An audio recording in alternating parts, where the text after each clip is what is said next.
All right, candied chili. Kiss, kiss, kiss. Now, you never seen me put a kiss, kiss before on one of them before. It's because how much I love candied chili. And it's a little gift I'm giving to all you. So a little kiss, little kiss. There you go, that's gross, isn't it? Really freaking people out. Lost about 100 subscribers right there. Haven't even got 100 subscribers, never mind. Candied chili.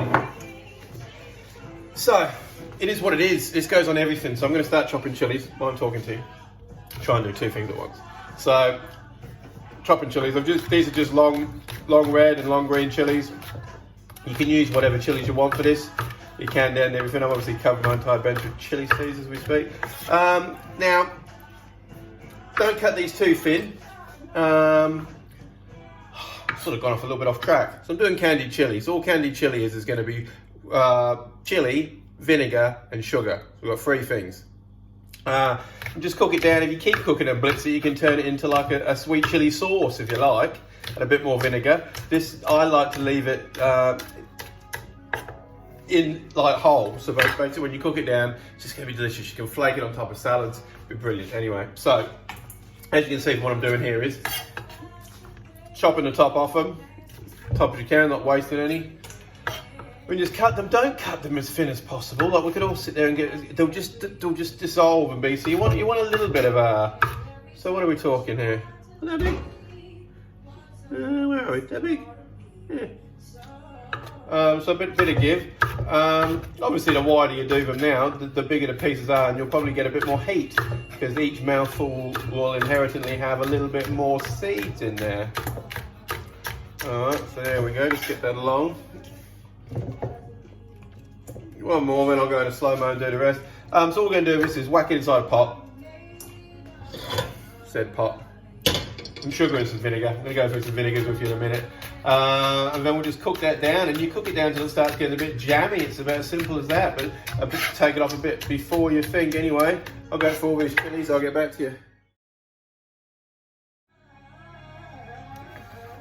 Right, so the last few there.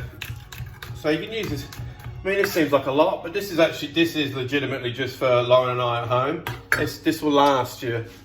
Last you ages, last you months. Well, if you can not eat it, it'll last you months. But we'll eat on everything. So this is great. Bit of this on a sandwich with a bit of like mayonnaise or aioli. Sort of the two flavors get together, and they do some crazy things with your flavor buds. Like oh my god. So like a bit of cooked chicken, some mayonnaise, some candied chili. Baxter from Maribel. Big shout out, Baxter. What's their favourite sandwich? Pick Lauren's favourite sandwich, pick my favourite sandwich of the ski fields, the few seasons I did at Maribel. Delicioso. Anyway, so in the pot we go. Next you want to coat it. This is where you can start making it your own and using up whatever you got. I'm just coating this with caster sugar because I've got caster sugar in the cupboard and I haven't got access to anything else. And I'm coating it, liberal coating. So I want to cover all your chilies about 1/2 centimetre. So then it just sort of disappears into there. You give it a little bit extra for good luck, because I quite like it a bit sweet. I overestimated how much sugars I need. I even had a whole bag of sugar out, so I did that. What you want to think is though, you got some palm sugar will be good in there too, give a nice depth of flavour. Brown sugars work fine in there. I haven't even tried it with like agaves and stuff, but you can. But this way you can sort of put your own stamp on it. Let me just get out of the way. Let's talk about vinegars. Cheers. I'm not drinking vinegar, if that's what you think I'm trying to, give you the idea of. So here's everyone's probably got one of these at home. Vinegars. A whole bunch of vinegars. So it's my vinegar tray from the cupboard. I'll have a quick peruse here, but basically what I'm going to say is you can use any kind of vinegar for this. You'll just get different flavour things. Like I've got some balsamics here. I've got 2 balsamics, one little Aussie number and one Italian. I don't want balsamic in this. I'm not saying you couldn't make a balsamic chili jam. I think you definitely could, and it'd be nice. It'd be very different. And I got some the old Sarson's malt. That's for chips. Now I've got another malt here because this is what I'm talking about. This is a normal thing at home. I've got Oh, no, they're right. I've got some old vinegars here, and we'll get to them in a second anyway. So, balsamic could use, if you want. Malt definitely could use. In fact, this would be delicious with the malt. I'm just not going to waste me good sarsens on this. Then I've got distilled vinegar. I've got a couple of them. We use them purely for poaching eggs, which I'll get onto my egg poaching vinegar. So they're my egg poaching vinegar. I've got like a balsamic glaze from somewhere, so that's not going to get used in this at all. I've got a white wine vinegar.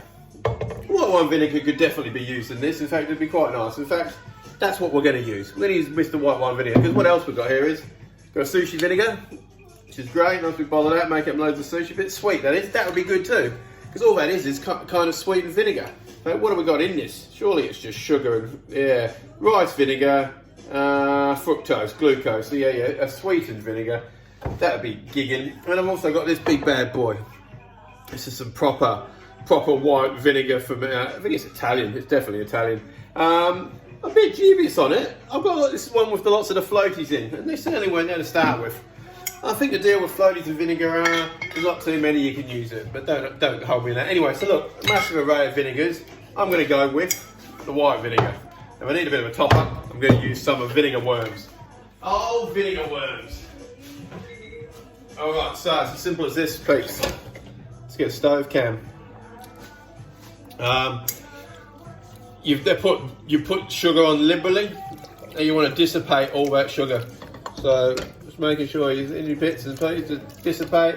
You want your vinegar just below the level of the chilies.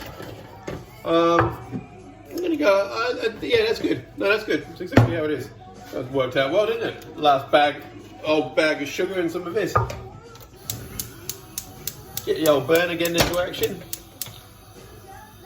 Alright, and then we've got it in the burner, and then I'll put out some time lapse, and we're just going to cook this down until it starts getting bubbly and molten.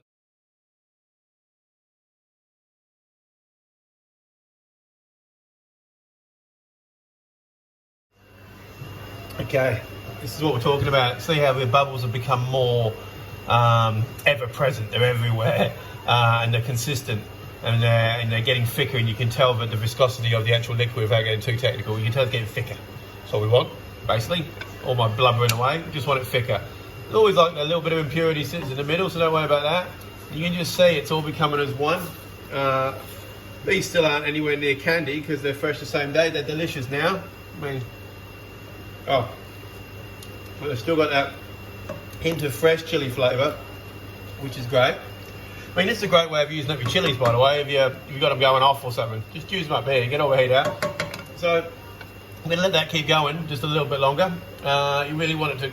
If you go too far, though, you won't be able to separate them later on. So, if I actually turn that heat off now so you can see where it's sort of at, let the bubbles sort of dissipate. It's still quite liquidy. I mean, that's quite a bit of liquid. I want that about half as thick again. Because it'll still be separated. I still want to be separated now. If it gets too jammy now, you'll never separate it when it's cold. Alright. Okay, it's looking really good. Get really thick there. Obviously, don't put your finger in it at home. Well, I'm a chef, I'm trained. So if you do want to put your finger in it, put it in where the bubbles are going.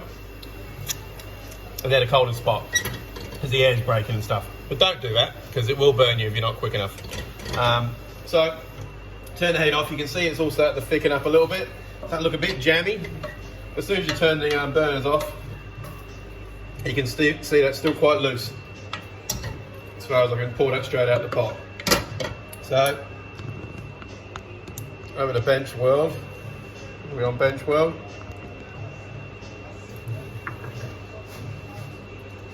Wobbly bench world, how about that? So into a quite loose still. It's into a nice container. Try and get them all underneath the liquid if you can. You can jar these up. This is a great gift for people too. Candied chili. As I said, if you wanted to make sweet chili, you can put more vinegar in so it's quite liquidy, and then blend it, and that's essentially your sweet chili sauce. That blended will be quite thick. So yeah, or you could just water it down really if you want. You can just try. Anyway, candied chili. Enjoy. Game changer, this one, game changer.